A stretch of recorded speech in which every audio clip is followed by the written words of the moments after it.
Erebus sucks. But I know. Everyone's gonna probably check out of the video as soon as I say but.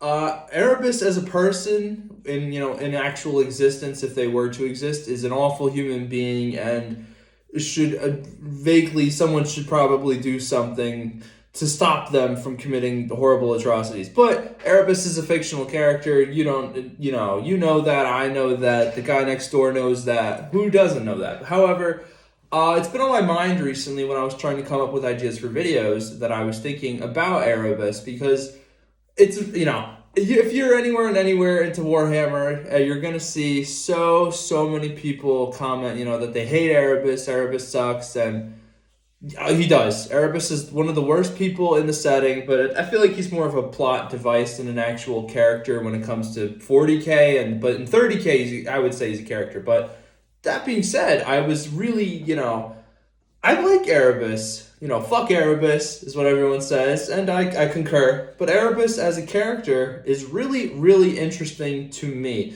Now, to preface this, I haven't read First Heretic. I haven't read a bunch of other stuff, but I've read I'm reading the Word Bearers Omnibus. I'm still reading through the Heresy, and I have a pretty good, experience. I have a foundation when it comes to the interactions with characters with Erebus and the actual, meta consequences of, what is now currently 40k, or, in the current millennium that we are in the setting, thanks to the consequences of Erebus's decisions. Even Erebus himself isn't really Erebus because he's killed a young man who was Erebus, and he just assumed that kid's whole identity and whatnot.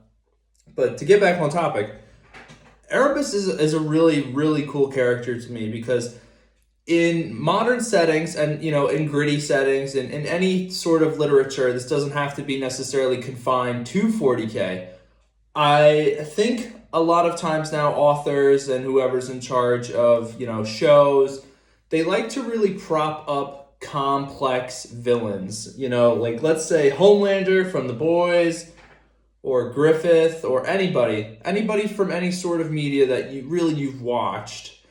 There seems to be a trend of complex villains who seemingly fall into this more moral gray area, like even now Godzilla, people, there's been shows trying to make him sort of more complex than I personally think he should be, and this sort of coincides with how I would say Erebus and other villains in 40k, because Erebus to me is very, very entertaining, because to me, he doesn't really have this outward appearance of this deep inner complexity that would make him a intriguing villain.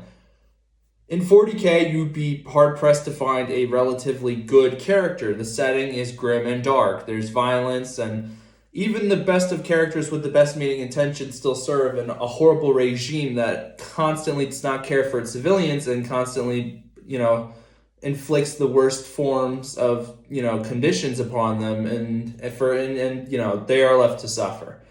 But Erebus is pretty much how I would say, like a Saturday morning cartoon, cartoonishly evil for the sake of being evil character. And I think that's okay. I think villains don't necessarily need to be complex. They don't need to have some tragic backstory that makes them somehow relatable and empathetic. They don't need a one-off humanizing trait that lets us somehow, rationalize them as being excused, or even understanding and giving them some leeway for the horrible atrocities they make. We don't need to do that shit. If I were to walk up to you and like somehow like knock you out, and then I'd be like, guys, you don't really understand this, but when I was 5, I tripped over a bag of nickels, and now I have a very non-noticeable scar that doesn't actually exist, but it has since traumatized me. You'd be like, oh, I understand. This is cool. This is so normal, dude. You are a compelling character now. No. I think this works. Erebus works for the same reason everybody is so content and united on hating him. Because he fucking sucks. Like, this isn't news, but what I'm trying to convey to you guys is, like, he's a great character. Despite being an awful person, if he were to actually exist, He is awesome. 40K is full of characters who are extremely complex and extremely compelling. And I'm not advocating for authors and, GW, Black Library to just not make their characters complex, but I just want to talk about, we should kind of also shine light on the dudes and women who are, in fact, just singular in design when it comes to their character. You don't need to be an ever-evolving, complex dude whose, emotions and ambitions are constantly fluctuating and your goals are constantly evolving and changing due to whatever circumstances are plaguing you in the setting, whether you're Chaos or, the Imperium, or I've been very recently, I just started the Farsight trilogy. I'm loving it, by the way. The Tau are super cool, and really, by extension, Farsight makes the Tau cool, not the other way around. But, it's just, you don't need to be complex. And in fact, we should celebrate the simple characters. The characters who don't necessarily, they only have a linear progression when it comes to their thoughts and feelings. Erebus is one of the best examples. Erebus, I've decided to be, and yes, you can obviously make the argument that the gods have picked him out since before he was even born to be one of their greatest servants. But I'm not talking about that. We're talking about how it's good that he's so simple. He is actually so simple and it just works so well. And it's, characters like that should also be equally appreciated than like the complex characters. That's all I'm trying to say, guys. Listen, again, just want to reiterate, I'm not advocating for authors to just make their characters simple in the way that like they convey only one theme and only one goal. But I also do think sometimes it's needed. Not every character who's, good or bad needs to, and this is especially for Warhammer, need to be, complex. I'm reading also The Prophet of the Wog, and I find myself sometimes relating to Bad Orc Thraka.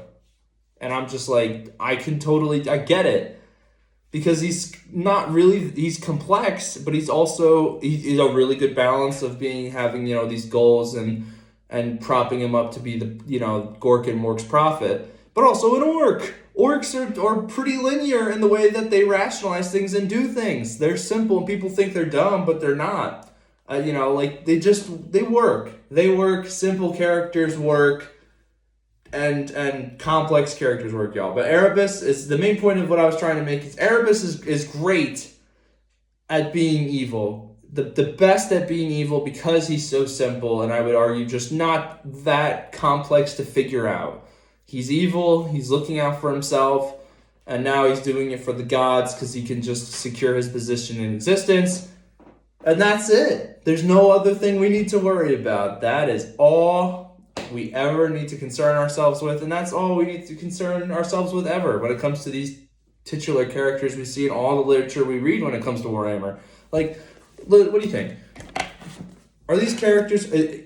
Ibram Gaunt is more complex than Caiaphas Cain. Caiaphas Cain follows the same formula, and guess what? Both are enjoyable. This is enjoyable because I know what I'm going to expect from him. Gaunt is always going to constantly evolve and go through things that are heartbreaking and traumatic, and we're going to see him evolve as an officer. So, make a long story short, y'all. Simple is good. Fuck Erebus, but he's also a really good character. So, that being said, thank you for watching. If you liked the video, it's always appreciated. And expect maybe an orc video coming soon. And here's a little Easter egg for those of you who've been on the channel long enough to get the significance of that. And that's it, guys. I'll see you later.